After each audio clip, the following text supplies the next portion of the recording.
Well, when my son Michael was 13 years old, we decided we were going to spend the day together. And I let him choose what he wanted to do. What did he want to do? He wanted to go on a bike ride. A big bike ride. Long bike ride. I said, all right, we'll do it. We'll go.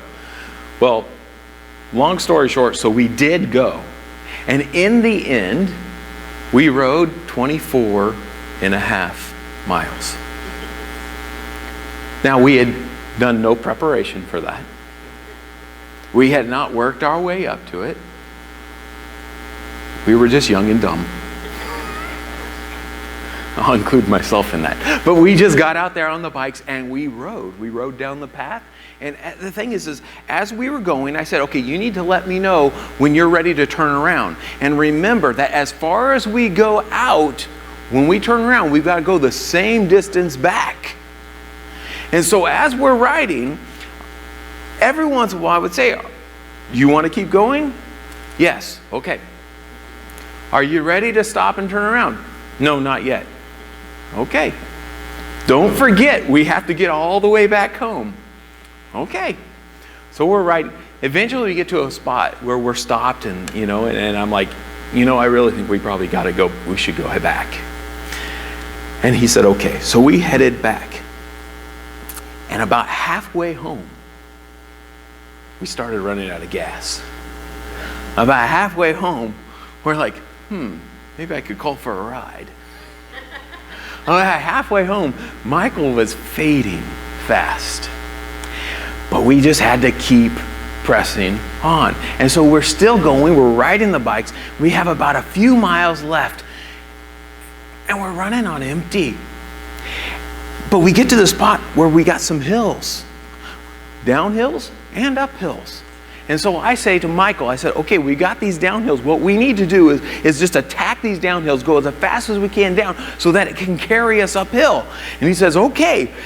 And so I take off down the hill. I get to the bottom of the hill. I look over my shoulder and Michael's nowhere to be seen. And so I go a little ways up the hill. I still don't see him and I stop to wait. And eventually he comes. He just has no energy. He has no strength. And so he finally catches up to me. But the last few miles of the ride was terrible. And it's like, we both just wanted to stop. But you know what kept us going? We had to get home. At the end of the ride was home and lunch. That was probably the big one. But we got to go home. And we were riding and we kept pushing and we kept going till finally we got home. But what kept us going was that end goal. You see, we had to keep our eyes on the goal, not the pain. Kept our eyes on the goal, not the pain. Now this is a very simple idea and it can be applied to so many things in life. But this morning we're talking again about living for Christ and sharing our faith with people, sharing the gospel with others. Eyes on the goal. What's the goal? One day we will stand before Jesus. And one day we will live with him forever in paradise. Not only that, but there are other people in this world who don't yet know Jesus. And there are other people who we can share the gospel with, who they can also experience that same thing, that same joy, that same hope that we have. But we know that in this world we will have trouble. In this world there will be hardships that we face. There will even be pain, and maybe even death. But we keep our eyes on the goal, not the pain. In our passage today, in chapter 14 of Acts, Paul and Barnabas are continuing their first missionary journey. And as they are on their journey, they are sharing the gospel with people. And some people like them, and some people hate them. Some people praise them, and some people abuse them. But nothing stops them. And they never compromise the message. So in the first section we're going to look at today, we see the idea, I will not stop in the face of opposition. Look at chapter 14 and verse 1. It says, now at Iconium, they entered together into the Jewish synagogue and spoke in such a way that a great number of both Jews and Greeks believed. So they go to this town Iconium. Iconium is in the middle, about the middle of modern day Turkey. And that's where they are. And then when they get there, they go through their normal approach. They go to the synagogue and speak to the Jews. And while they're there, we're told that both Jews and Gentiles or Greeks believe in Jesus. Now, the Gentiles or the Greeks are probably those God-fearers that we talked about, people who believed in the Jewish God but hadn't taken that step to actually become a Jew. But both Jews and Greeks believed in Jesus. So they go to the synagogue and they have this immediate success in sharing the gospel. People believe. Well, look what happens in verse 2. It says, but the unbelieving Jews stirred up the Gentiles and poisoned their minds against the brothers. So there are some unbelieving Jews, some Jews who do not believe the message of Jesus that Paul and Barnabas are teaching, and they are upset by it, and they oppose Paul and Barnabas and their work. And they even get together and work with the Gentiles, which may be a little surprising, but somehow they get the Gentiles and convince them that somehow Christians or Christianity is bad and get those Gentiles on their side in order to oppose Paul and Barnabas. So now, what will Paul and Barnabas do? I mean, they had this immediate success. Things were going great. And then all of a sudden things turn around and now they are faced with opposition.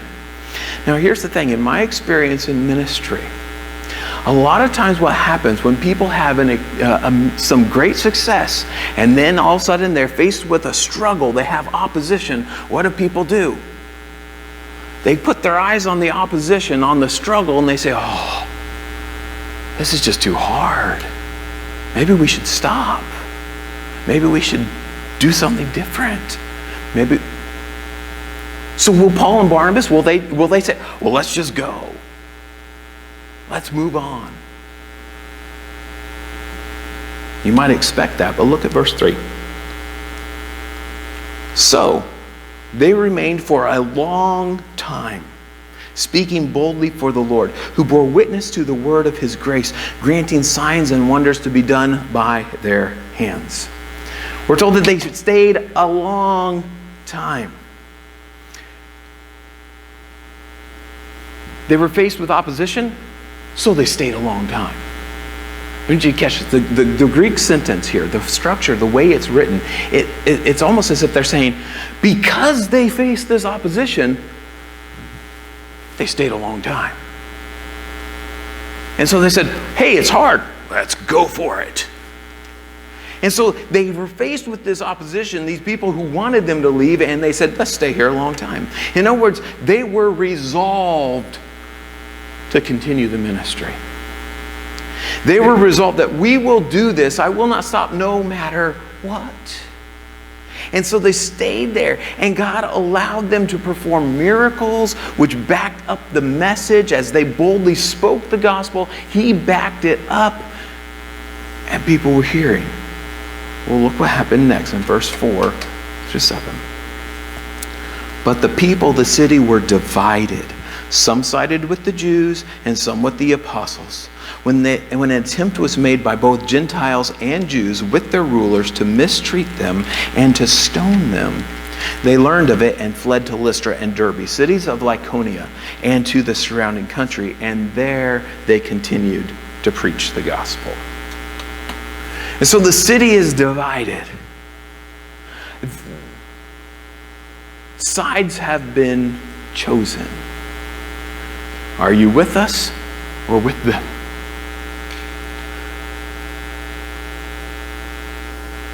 It kind of reminds me of the political environment of America today.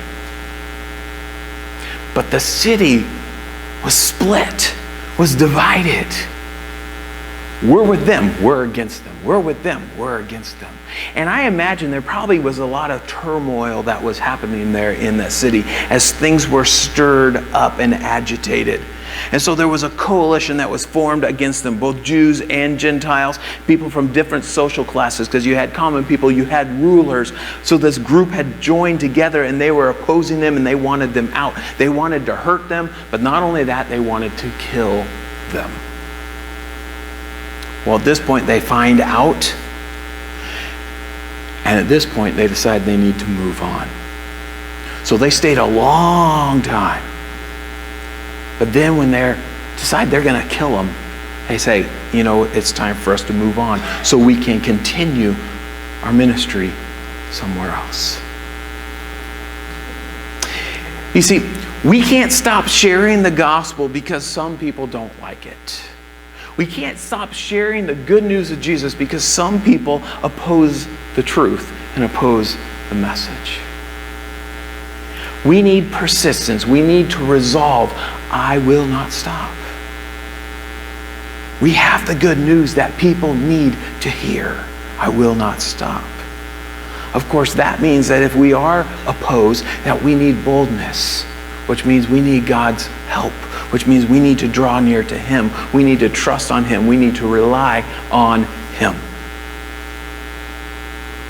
And we persist in that, in sharing the gospel, because we care about people. See, it's our compassion for people that drives us to continue the gospel ministry.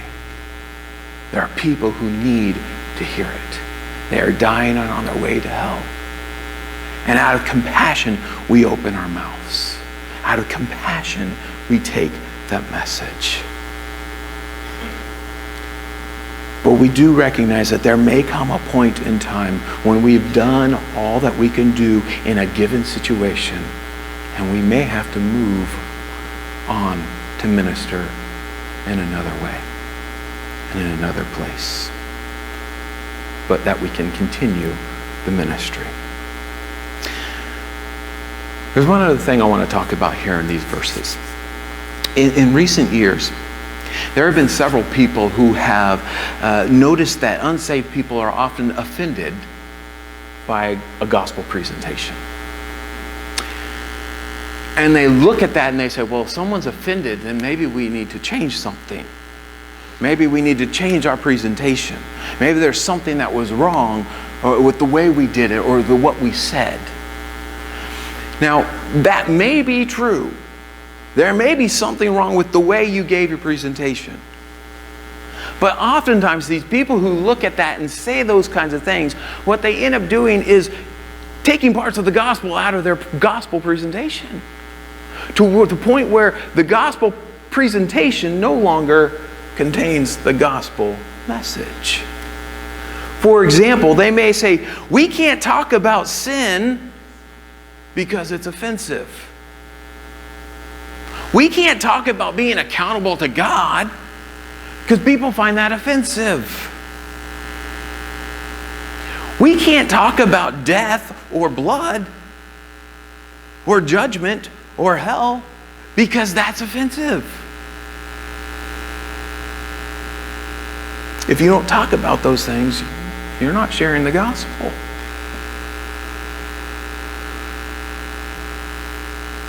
You see, I want to make this point. The gospel is offensive to people who don't want to listen to God. The gospel is offensive to people who don't want to become obedient to God, who want to continue their own thing, who want to continue in their sin, who don't want to hear the truth. But as Romans says, I want to continue in their delusion. They have deluded themselves. And they just want to continue. The gospel is offensive to people who don't want to listen to God.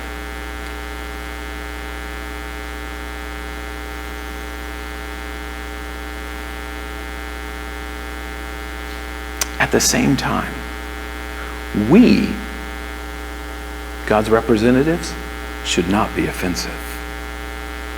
In the way that we speak, in the way that we treat people, in the way that we present the gospel, we should not be offensive, but we speak in love. We are always courteous, respectful, but you cannot compromise the truth. You cannot compromise the gospel. And if you do, see, the people say, well, we don't want to offend people by talking about these things because that's not loving.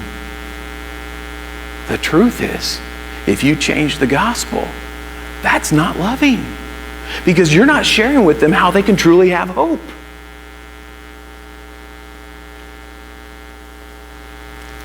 The loving thing is to tell the truth and to tell them what they need to hear so that God can work in their hearts, change their hearts, and they will believe in Jesus and be saved.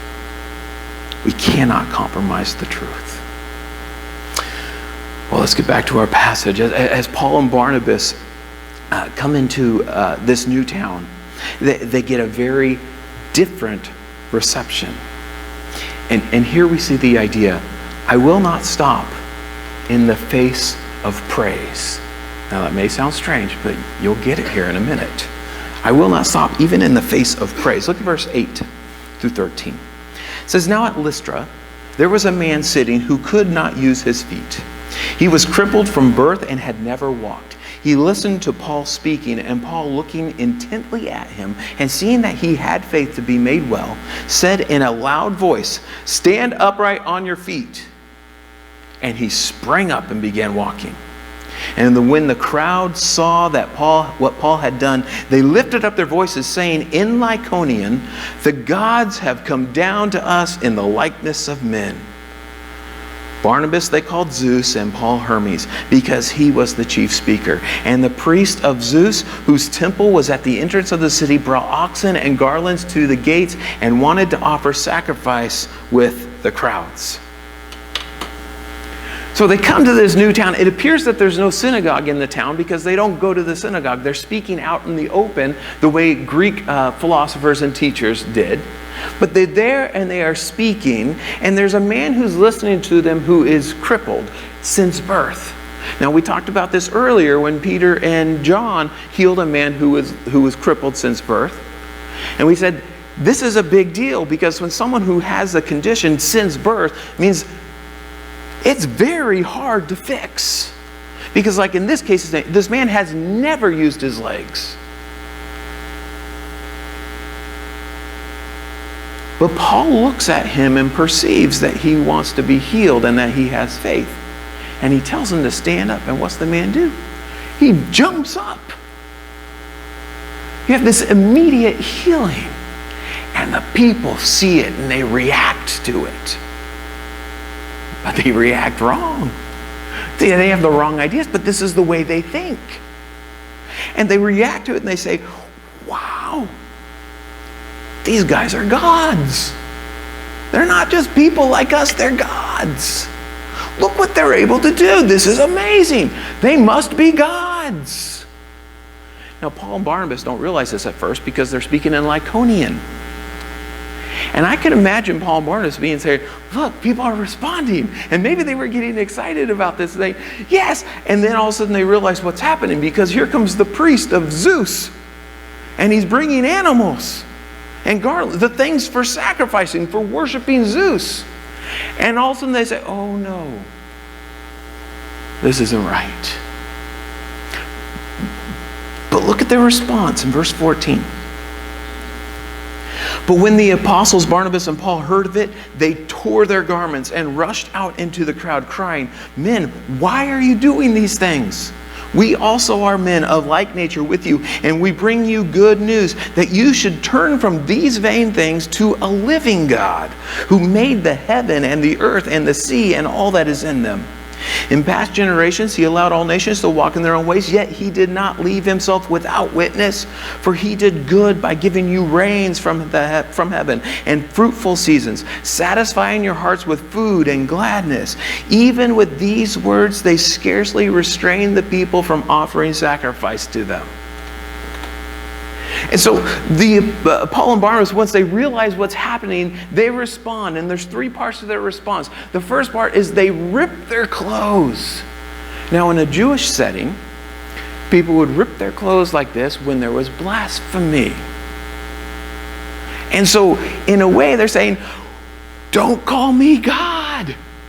That's blasphemy. And so they're tearing their clothes. That's a terrible thing to do, to blaspheme God, to disrespect God in that way. Well, these Gentiles probably don't get that. But at very least, they can understand something big is happening. There must be something terrible happening, because they're being very demonstrative and they're tearing their clothes. The second part of the response is they say, what are you doing? And you know, when you ask a question that way, what they mean is, stop what you're doing. Why would you do this? And they go on to explain, we're not gods. We are people just like you. We have the same nature as you. See, what they don't understand is that the one true God has worked through them. But they said, we're not special. This wasn't our own power. It's His. And they tell him basically, you're missing the point. But what's the point? That's the third part of their response, is that they explain their point. And that's the message of the gospel. And they start at the very beginning with creation. Why? Because they don't know it. You see, they're not speaking to the Jews who had the Old Testament, who had that background. And so they start from the very beginning. There is a God who created. That's who we serve. He says, you need to know this one God. There is one true God, and He deserves our worship. Not us, but Him. He deserves our worship. And you need to stop worshiping these idols. You need to turn away from all these dead, empty idols. These gods who were not really gods. So turn away from these false gods who have no power, who are empty, and believe in the true living God. How do you know He's the living God? How do you know He's alive? Because He's the one who has created us and everything that we see. He is the creator. He's shown Himself and He's shown His power to us in creation. And even without special revelation, even without prophets coming and speaking to you like they had with the Jews, you can know that He exists, and you can know that He is alive, and you can know that He is powerful. You can know that there is a God.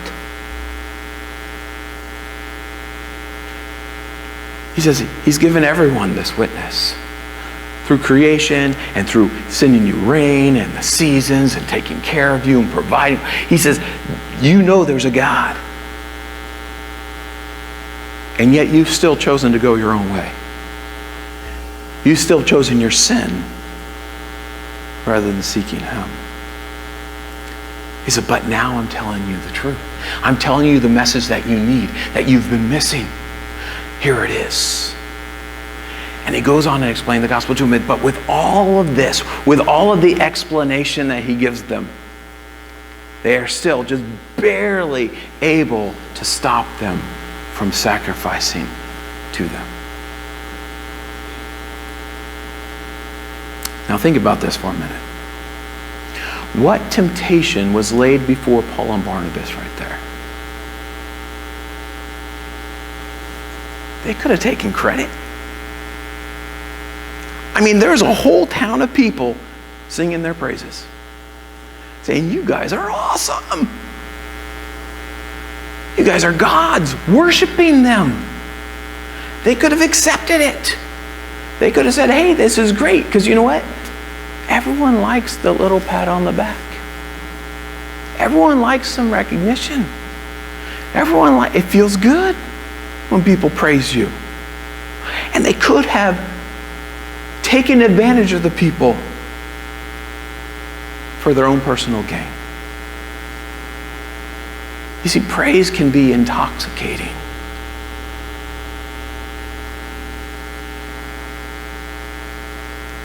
And we can start living for praise, the praise of people.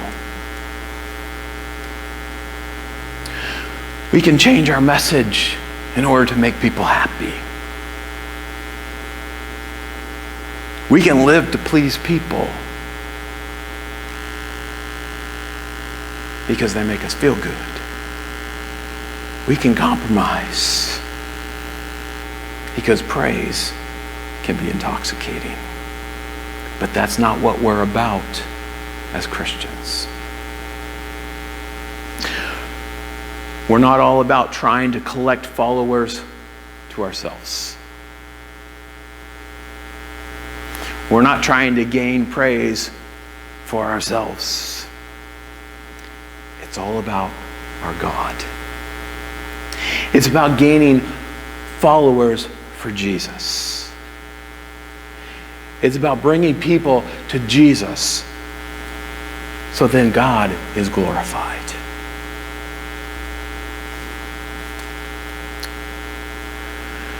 Well, some time has passed between verses 18 and 19. But with what we just saw, they're still in the same town. What we just saw, you might be surprised at what happens next. I know you don't expect it. I will not stop in the face of death. Look at verse 19. But Jews from Antioch and Iconium but Jews came from Antioch and Iconium, and having persuaded the crowds, they stoned Paul and dragged him out of the city, supposing that he was dead. But when the disciples gathered about him, he rose up and entered the city, and on the next day he went on with Barnabas to Derbe. And so these Jews, you know, the ones who tried to stone him earlier, who had the plan, let's stone him, let's kill him, and chase him out of town? Well, he got away, but they've been keeping tabs on him. They know where he is, and they know he's still speaking. And they're like, we don't want him spreading this message. And so they followed him. And now they've come here to this town where they had just said, hey, they're gods, and praised them and everything, and convinced these people, let's kill them. And so somehow, again, they have come and they have convinced Gentiles to kill Paul. Again, I don't know exactly how, unless they came along and they said, hey, do you know if you believe what he's teaching, it's going to change your lives? You know, I mean, it's going to take away this. You won't do that. Oh, it's bad for you. You don't want to do that. But they come and somehow convince them to try and kill Paul. And we're told that they stone him and leave him for dead because they think he's dead. As the Christians all gather around, circle around him. Now, we don't know why they circled around him. Were they going to bury him? Were they praying for God's protection? But they circle around him, and suddenly he gets up. Surprise! I mean, he just gets up, and what's he do? He walks back into town. Okay, so he's not dead, but he's just been stoned, so he's bleeding, bruised, hurt. He gets up and walks right back into town. The same town where those people are who just stoned him to death. Well, not really death, but thought they did. You see, he's got ministry to finish. He says, I'm going back to town. And so he goes back into town. And he continues the work that he has to do. You see, he serves a powerful God. And he trusts that powerful God. And he keeps going. Now, most likely, you will never have to make the choice in your lifetime between your life and being faithful to God. In many places in the world, that might be the truth. But most likely, you will not have to make that choice. I can keep living or I can be faithful to God. But could you make that choice? On the other hand, it's been said that the bigger choice, maybe the harder choice, but the bigger choice is choosing to live for him daily and be faithful to him. See, the bigger choice is I'm going to give him my life, whether it's in life or death. Or do like Paul says in Romans 12, to give yourself as a living sacrifice. Say, God, I'm yours. And I will live for you every day.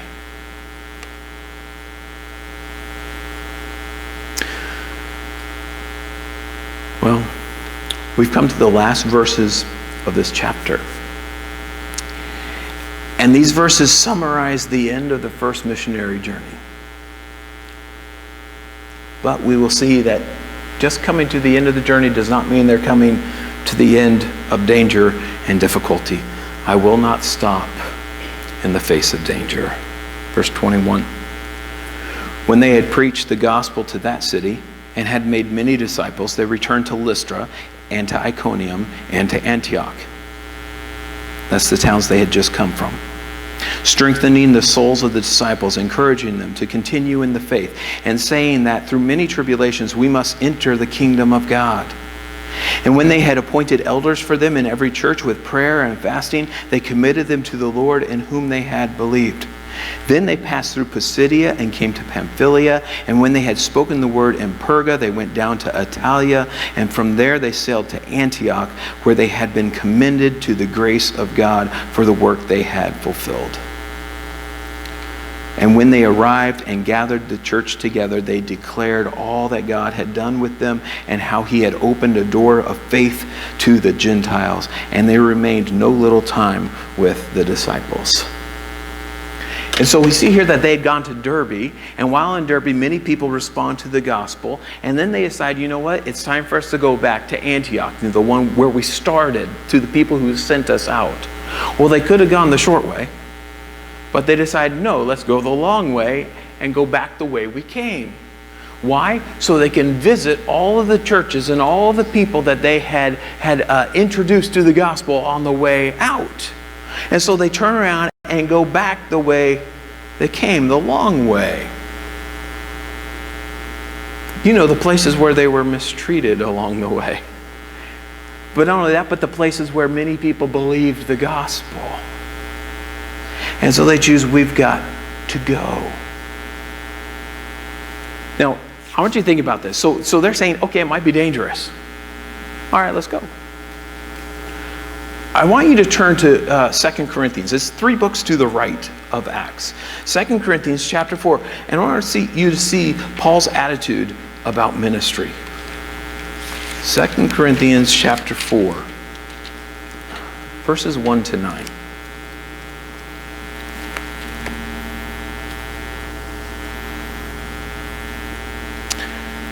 Paul has been given the ministry of taking the gospel to Gentiles. Look how Paul views ministry. 2 Corinthians 4, verse 1. Therefore, having this ministry by the mercy of God. Now stop there. He's saying it's God's mercy. It's His grace is the reason why I even have this ministry. Of course, we know the story of Paul. We just saw it, right? He was an enemy of God. He was chasing after Christians. And Jesus tracked him down and changed his heart and changed his life and said, I have a job for you. It's only by the mercy of God that he has this. But he says, for therefore, having the ministry by the mercies of God, we do not lose heart. So when I face hardships, I remember, it's the grace of God. It's the mercy, by His mercy that I even have this. How can I get through the hard times? Well, through the mercy of God. He's there. He's with us. Continue on verse 2. But we have renounced disgraceful, underhanded ways. We refuse to practice cunning or to tamper with God's word. But by the open statement of the truth, we would commend ourselves to everyone's conscience in the sight of God. He says, when we go out here, we're not trying to trick people. See, we're not trying to gain a following of ourselves. We're telling them the truth that they need to hear. We're not deceiving people. We're not tricking people. We're not trying to be manipulative. We're just telling them the truth. Verse 3, and even if our gospel is veiled, it is veiled to those who are perishing. In their case, the God of this world has blinded the minds of the unbelievers to keep them from seeing the light of the gospel of the glory of Christ, who is the image of God. He says there are some people who will not believe. They don't believe because their eyes are veiled. He says the God of this world, Satan, has blinded their eyes so they won't believe. They love their sin and don't listen to God. And therefore don't respond to the gospel. Verse 5, for what we proclaim is not ourselves, but Jesus Christ, with ourselves as your servants for this Jesus' sake. Again, ministry is not about you or me. He says it's not about me. Paul says that. It's not about Paul. We don't tell people the gospel in order to gain that following. We don't tell people the gospel in order for them to think well of us. Or we don't stop telling the gospel because people don't think well of us. We're doing this because of Jesus. Because we need to tell people about Jesus so that God might be glorified.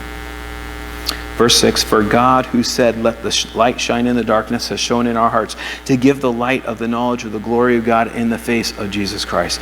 He says that God is the one who sends out the message. God is the one who opens people's hearts to it. And then they come to faith and they glorify God through Jesus. Verse 7, he says, but we have this treasure. What's he talking about? What's the treasure? It's the gospel message. See, we have this treasure. See, we have good news. You know, the gospel message, it's not just, oh, I have a few words for you. It's not just, I have something that can make your life better. We have good news. Jesus, the Son of God, died on the cross so you could be saved from your sin and not face judgment. You can have eternal life. You can be reconciled, made right with God, who created you to know Him and to be in a relationship with Him. You can know that loving God and experience His blessings and live with Him for eternity. We have a treasure. That's the good news of the gospel. It is a treasure. But he says about it, in verse 7, he says, but we have this treasure in jars of clay. He says, we're the jars of clay. You know what that means? We're breakable. The treasure, it's not in some fancy chest. Just us. Simple, breakable people. We carry this treasure to people who need to hear it. He says, why? To show that the surpassing power belongs to God and not to us. See, he says, it's not about us being so special. The gospel message, it's the treasure, it's special. But it's the power of God that works through us that is the greatness. It's not me. It's not you. It's God. But he continues in verse 8, says, we are afflicted in every way, but not crushed. Perplexed, but not driven to despair. Persecuted, but not forsaken. Struck down, but not destroyed. He says, so we're just jars of clay. We're broken people. We're breakable vessels. Carrying an immeasurably great wealth. A treasure. He says, but God's power works through us and in us and in our lives. So that even though we face hardships, even though we face dangers, even though we may be beat up, we may be even killed, he said, but we're not destroyed. We're not destroyed. You see, that's Paul's view of ministry. Yep, I'll go back to where there's danger. I might get hurt, but I won't be destroyed. God's with me. Why will I do it? I've got a treasure I've got to take to these people. We'll go. We'll do it. You see, it's important. It's needed. He says, I need to do this. I need to go back. And so they do. They go back to the towns. And they go back to encourage the new believers. They go back and they appoint elders, leaders in the churches, and they teach them. Catch this. They said they teach them that you will suffer before you enter the kingdom. He's saying, in this lifetime, there will be trouble. In this lifetime, there will be pain. But in the kingdom, nope. That's all gone. In the kingdom, in eternity, it's all good. It's paradise. And you're with Jesus. So we'll suffer now. But what do we have to look forward to? What is our hope?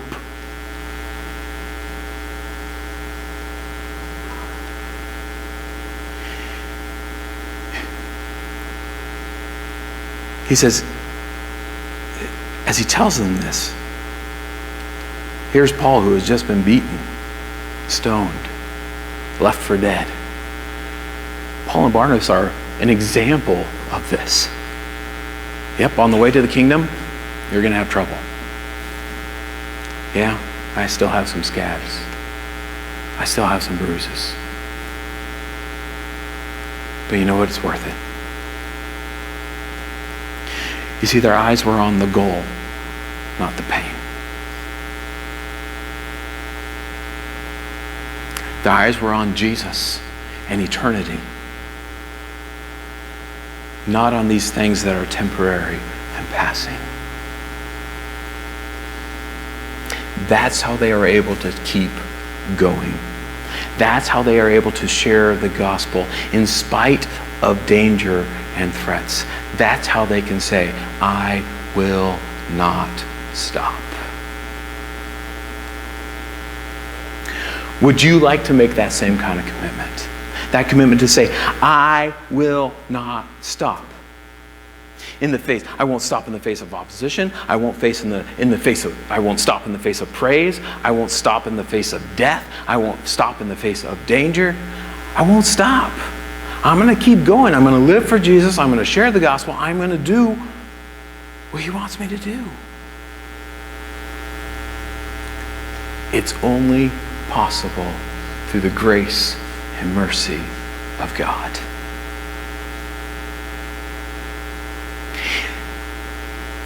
And that means we have to keep our eyes on him. And we have to keep our eyes on Jesus and on eternity. And draw near to our God. Recognize that in this life, there will be trouble. There will be pain. There will be injustice. We may suffer. But we have eternal life. We have eternal life with Jesus in paradise, waiting for us. Keep your eyes on the goal, not the pain. Also recognize that there are others who do not yet have that same hope that you have. They have not yet heard the gospel. They have not yet believed in Jesus as their Savior. But Jesus has paid the price for their salvation. And they need to hear the message. And we have the privilege of telling them about it. The privilege of carrying that treasure in our broken, breakable vessels, in our jars of clay. We have the privilege of taking that message and telling them how they can have this eternal life as well. Keep your eyes on the goal and not the pain. And then you can say, by the grace of God and for his glory, I will not compromise. I will not stop.